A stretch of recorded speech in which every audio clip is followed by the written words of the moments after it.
vi parlerò del clima. Qualche anno fa si pensava che il riscaldamento globale fosse solo l'aumento delle temperature, la fusione dei ghiacci, l'innalzamento del livello del mare.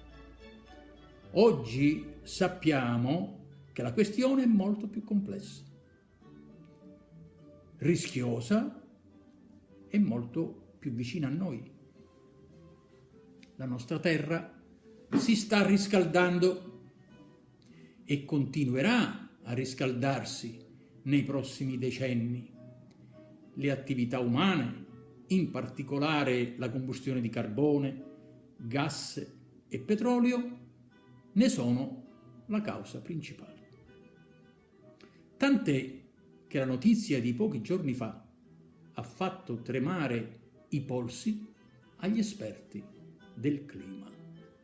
Un iceberg di immense dimensioni, di circa 6.000 km quadrati, dico 6.000, quasi quanto l'intera Liguria, si è staccato dall'Antartide andando alla deriva. Le conseguenze sono imprevedibili. A tal proposito ho scritto 2 poesie che adesso vi recito. Il primo è un madrigale dal titolo U clima.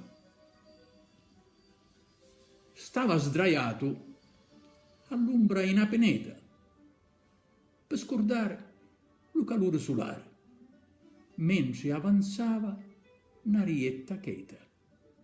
All'ancia satta viste un nuvolone con fulmine che faceva scantare, principio certo di un forte fruscione.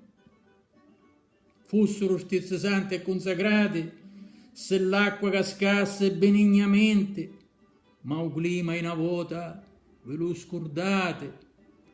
Terrore porta e sazio per la gente.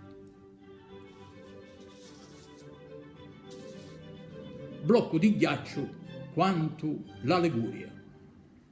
L'annunzio dato mette tanto affanno non alle giusti e gitte interessate che per convenienza e co inganno lasciano ambiente e clima più guastate.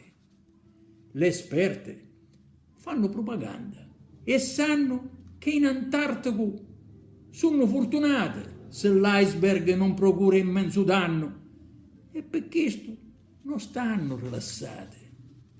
La natura di certo non fa sconti, e se lo blocco di ghiaccio si infuria, non c'è da stare calmi e fare conti, che paga l'uomo la soranna incuria. Liccia morta parlare dello clima, di ste tempi che impera lo denaro.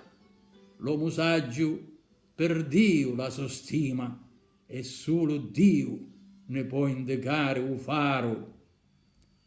Vedendo che sto scempio della gare, ma manca l'aria e persino l'oceano. Non voglio vedere a terra affossare, ma un mondo nuovo, tanto desiato.